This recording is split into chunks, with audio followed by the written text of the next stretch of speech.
We go. Right. Hello. Welcome to episode 408 of the Self-Help Podcast with me, Ed Lamb, and my good pal, Sean Orford. How are you doing, Sean? I'm doing stunningly well. How are you? Yeah, I'm great. Yeah, we finished the course is over. So we're kind of back to business as usual, just chatting rubbish about the world and planet Earth and, trying to do our little bit to improve mental health and people's outlook on life. But yeah, it's a new world we're moving into, isn't it? As life returns to normal in the UK. Whatever normal is. In fact, when I was writing the blog for this, it was reminding me of the course, because the course is about how do you go from where you are, get rid of all the negativity, get into the positive, now create the future. In many ways, we're doing the same thing. We've all been in this kind of lockdown phase, got COVID burnout. There's that kind of negative feeling around, and we need to shed that, get back into a positive present, and then we need to decide what we're going to do with it. Where are we going to go? So loads to go through, really, which we'll come on to in a sec. livingthepresent.co.uk, all the show notes and links. We're on all the regular podcast outlets, Apple and Google and Spotify and a few more, I think. And we're on YouTube as well. Actually, I record these as a video now, which actually, because we might be able to start meeting up again soon, you and I, Sean, even if it's outdoors to do these face to face. So it's might be a bit trickier to record video in that instance, but because I mean Zoom and online working online has delivered some real benefits, hasn't it? One of which is easy video recording. Before we go into the show then, so how's life for a psychotherapist at the moment? Are you I guess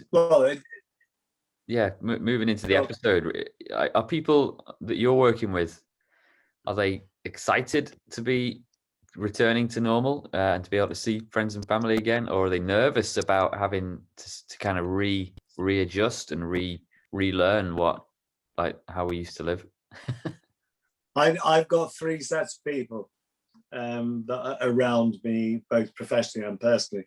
There are those that can't wait to get out and going to be out there doing absolutely everything as soon as they can. At 1 minute past midnight, there was a tennis club that reopened under floodlights, all that kind of stuff. People that got to do it. People who won't do anything for a while. People who will never fly on a plane again. People who can't imagine going anywhere without a mask on forever. It's kind of changed their behavior. And certainly if they ever get a cold, they will always wear a mask now, that kind of thing. Through to the people that are the ones that to me in many ways are the funniest, which is probably will annoy people in saying that, but that's like are the conspiracy theorists who, and I keep hearing the most wonderful stories about who it is, who's the them that is got this virus going to kind of do all bad things to us, whether it's the Chinese, the Russians, the Americans, men from outer space. It's like I've had the lot. People have presented to me. And my favorite is that the vaccine has got microchips in it that are going to control your brain. It'll be Microsoft that are doing it.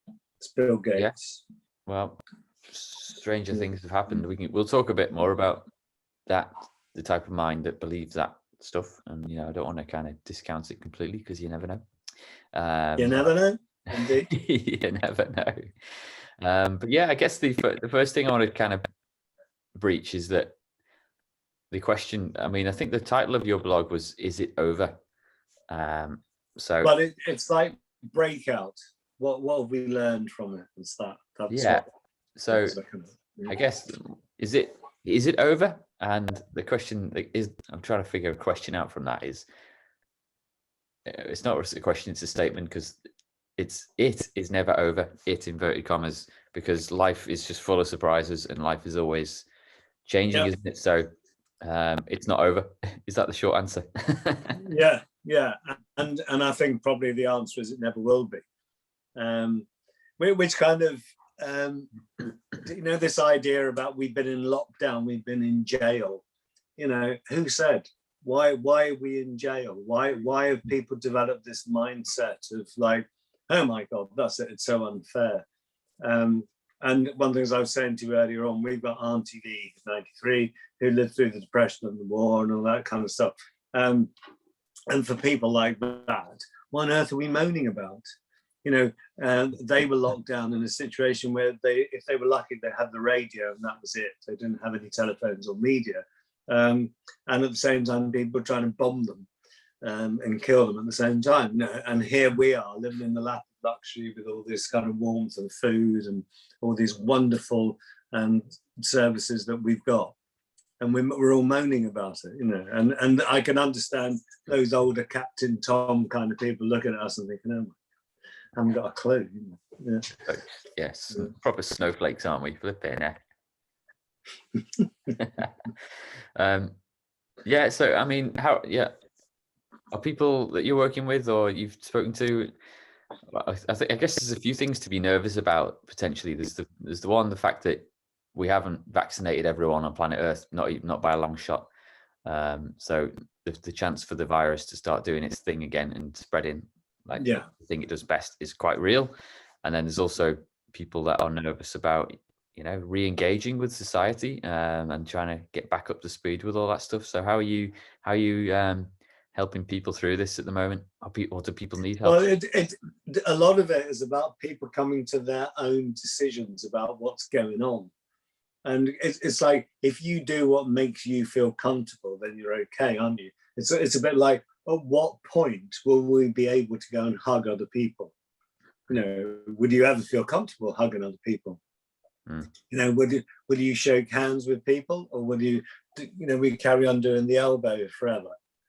I tell you, one of the things that I've noticed as a change of behavior in me is that if I sneeze or cough, I used to do it into a handkerchief on my hands. And now I automatically go into the shoulder, into the elbow. And I'm thinking that's something that I'm going to take away from the pandemic, is sneezing into my elbow. Mm-hmm. Yeah, there's certainly, I would have thought there's going to be better levels of kind of personal hygiene going forward in terms of hand washing. And I mean, I've got an habit of, I don't wear a mask, but I have like through the winter, I've had a scarf that's snood that I've just worn everywhere just to keep me warm more than anything. And obviously then I can pull it up. And I've just got a lighter one for spring and summer that, won't kind of make me overheat too much. So, and it looks quite cool. So that's something I might just have on me just to kind of regulate temperature a bit better. So yeah, that's one little thing I would imagine. Well, the mask wearing and the face covering is going to continue for a while yet, certainly in the UK, isn't it? Yeah. Went for a walk and saw some lads on bikes that looked really kind of funny but menacing, because they had hoodies on, but they had ski masks on. So they had just the eyes and the mouth sticking out, Yeah. So they had their masks on. Like, oh. Young hoodlum. Scary stuff. Scary stuff, yeah, flipping heck. So, yeah, George, should we talk a little bit about the conspiracy side of things? Because I mean, there are conspiracies about all sorts of things, and some of them I'm fascinated by, and I've watched endless kind of YouTube documentaries about the moon landing stuff. Even though I do think we did go to the moon, but the 9/11 stuff is fascinating, and JFK going back a little bit further. But why do so many people, or maybe it's not that many? Why do we seek out conspiracy, and why do we have like a mistrust of people in charge of the leadership? If you think about human development, safety is about having a kind of an alertness to the negative. Now, whether that is just a generalized awareness of, is it safe to go out, what's going on, or whether it is that idea that we start to build that alertness into the conspiracy, that they're out to get us. The tribe next door are trying to work out ways to steal our women and our food and all that kind of stuff. So now we become hyper vigilant, and every time we see someone from the other tribe, it's the way he looked at me. So we start to develop that. When you're in much bigger situations like we are in the world, all the stuff that's gone on with the EU and us, because we're no longer part of the EU, we've broken down into the us and them. And then we started arguing over viruses. and vaccines and who's allowed to have what and who can sell, but it's all around us and them. And the conspiracy is that someone out there is out to get us in some form. What do they want from us? So some people will tell me they want to kill us all.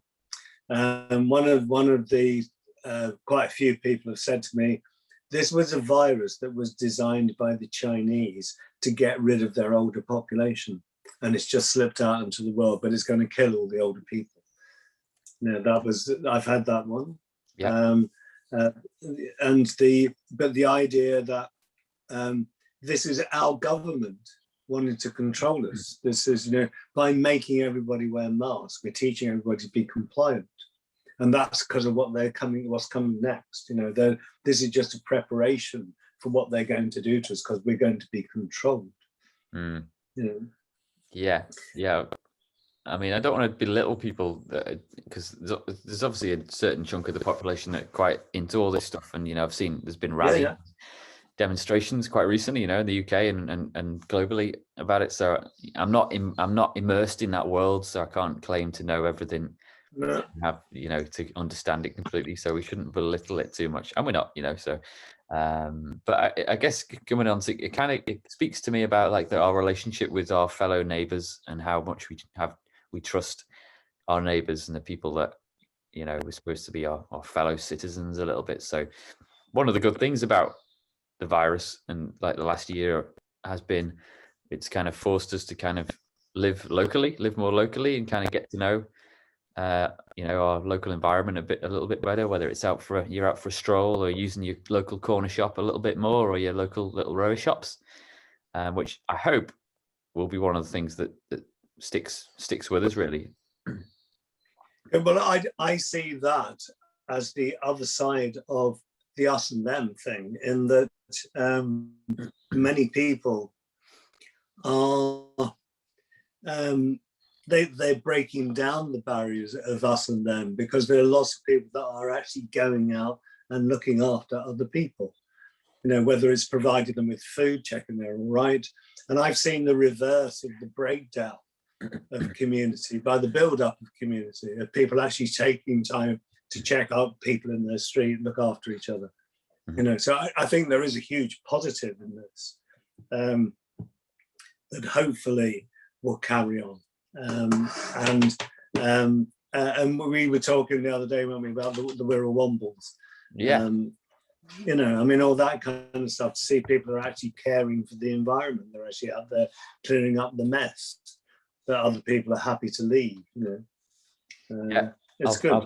I'll put a link to that. I assume there are other Womble groups around the UK that you can get involved with, but yeah, the Wirral Wombles is quite a buzzing little Facebook community of people that are out on walks anyway, and have kind of it's like people have quite learned to enjoy the process of litter picking. So obviously, yeah, it's people are disappointed that people drop litter, or whether it's deliberately or accidentally. Do you think that it is that they are the people that are out there doing it are kind of interacting with teams and communities, they're kind of socializing as well as litter picking, all that kind of stuff?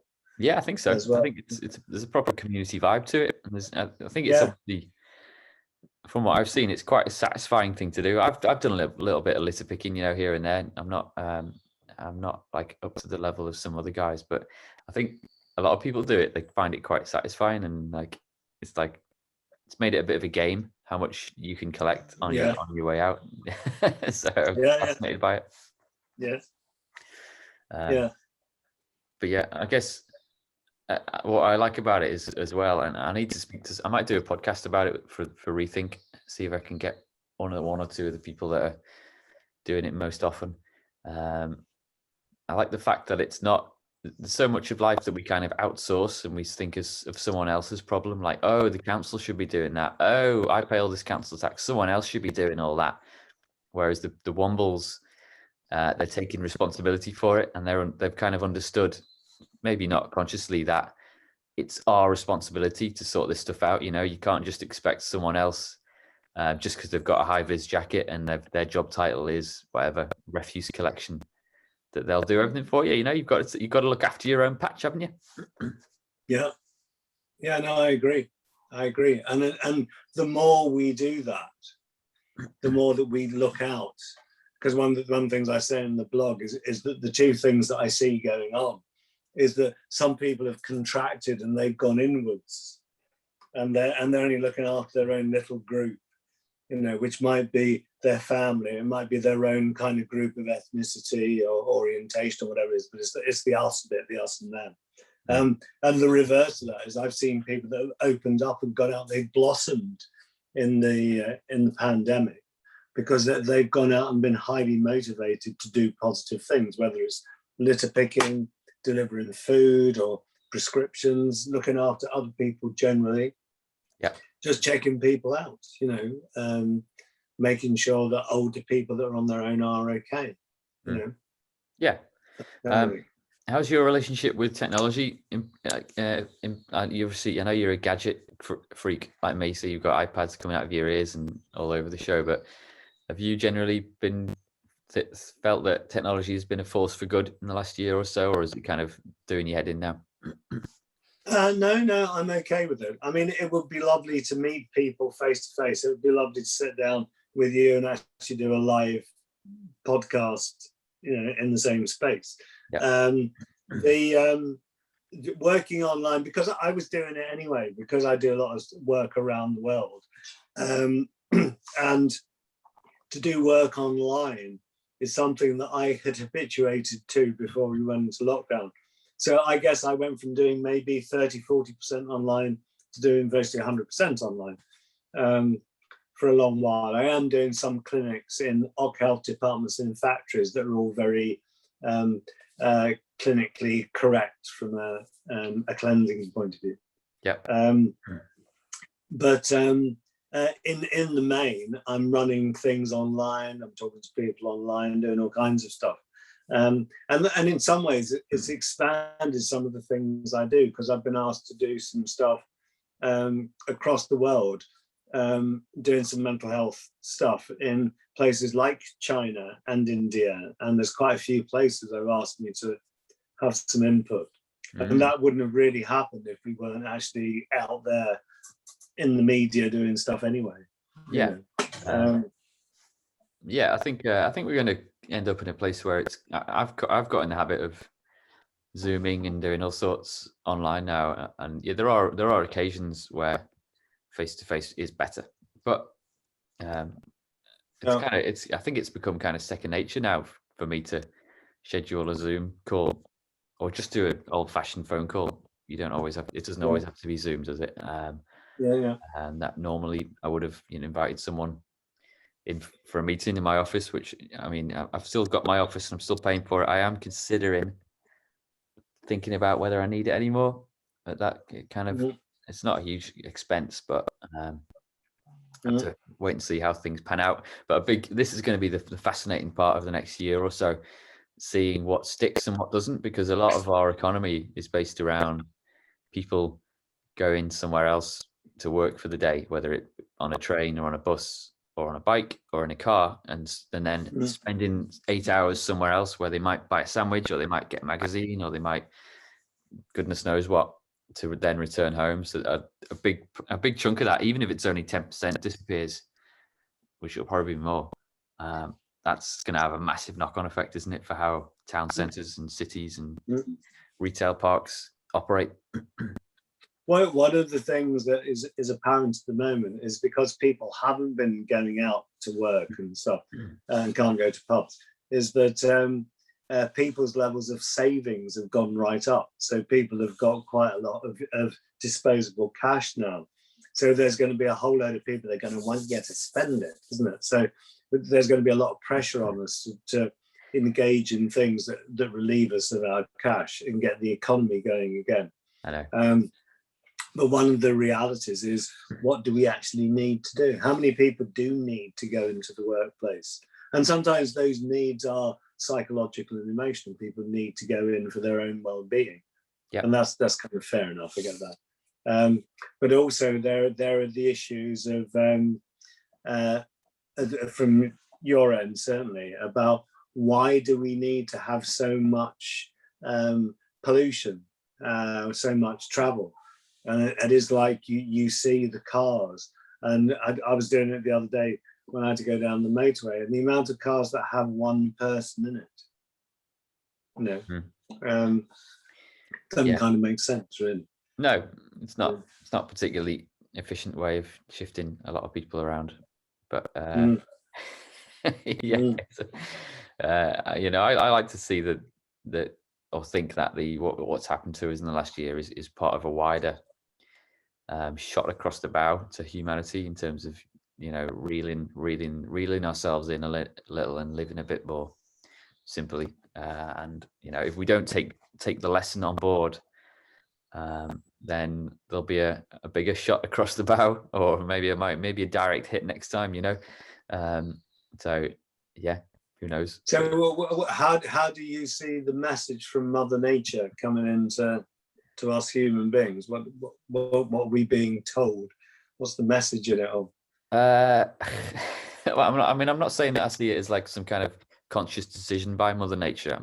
I mean, pandemics like this happen and have happened all through history because we've ventured into parts of the world that we shouldn't, or that people have mixed in certain ways that they shouldn't have. And then it's kind of spread because of the systems we've set up in terms of transport. And so who knows where this virus came from? I mean, there'll be conspiracies about that in terms of whether it came out of a lab or whether it came from an animal somewhere, that someone ate something they shouldn't have, and it kind of spread from there. So either way, if it's come from a lab or probably from a forest clearing that we cleared so that more people could live somewhere, it's kind of a message from planet Earth that you shouldn't have gone there, you shouldn't have done that, and you probably should have thought a bit more about how quickly something like this can spread, because it'll happen again, whether it happens 100 years from now or it happens 5-10 years from now, unless I did see a news article this morning on the BBC about, I think there's a bit of a global push coming soon for kind of being a bit more prepared next time, and kind of reacting in a bit more of a sensible way. So that'll be interesting as well. Yeah, but reacting, I was reading the same thing, reacting as the human race rather than these individual groups. Yeah. Yeah. It's interesting when you get into the conspiracy stuff, and I'm not belittling it because, like you, I don't know any more than you do. But when you look at things like polio and smallpox and stuff like that, that have been effectively eradicated by vaccine programs, to me, it does make a lot of sense. I know that there are issues about your immune system and using vaccines and stuff like that, but these are things to me that we're in the process of learning about, rather than rejecting. But we'll have to see what happens over time. We will. Yeah. So I mean, it's going to be fascinating, really. What about you? What have you missed, and what are you going to be doing this spring, summer? What's going to be high on your list? One of the things that I didn't realize so much until we got into it all was that one of the way that we relieve our stresses, as in Rhea and I, is by taking breaks, because both of us work quite sort of nose to the grindstone with quite difficult issues a lot of the time. Yeah. And to be able to take some time out just to look at a different horizon, to smell different things, to be in a different place, whether that is the Cotswolds or Yorkshire or drive across to Italy or Norfolk, whatever it is, just to go somewhere else, means that for that time you can actually switch off and recuperate. And that's the thing that we haven't been able to do. So we started doing it this year. We've had 2 breaks since Christmas, and what that actually means is we get our welcome hamper together with a bottle of champagne and everything else, and then we put it in the spare room, and we actually move into the spare room for the week. So we've just done that. We just had a staycation in the spare room, and it's amazing. It sounds completely stupid, but it's amazing. We were talking yesterday about how both of us sleep very differently when we're in the staycation room as opposed to our regular bedroom. and we've slept better, and we were talking about how we'd had more vivid dreams and things in the staycation, and then coming back, because we're now back into work mode, so we're back in the regular bedroom, and how the dreams have kind of dried up. They're not all kind of like with it like they were. Oh, nice. Yeah, I mean, I was watching Anton Deck or Saturday Night Takeaway with the family, little family tradition now. I think it finishes soon this season. Good old fashioned Saturday night fun.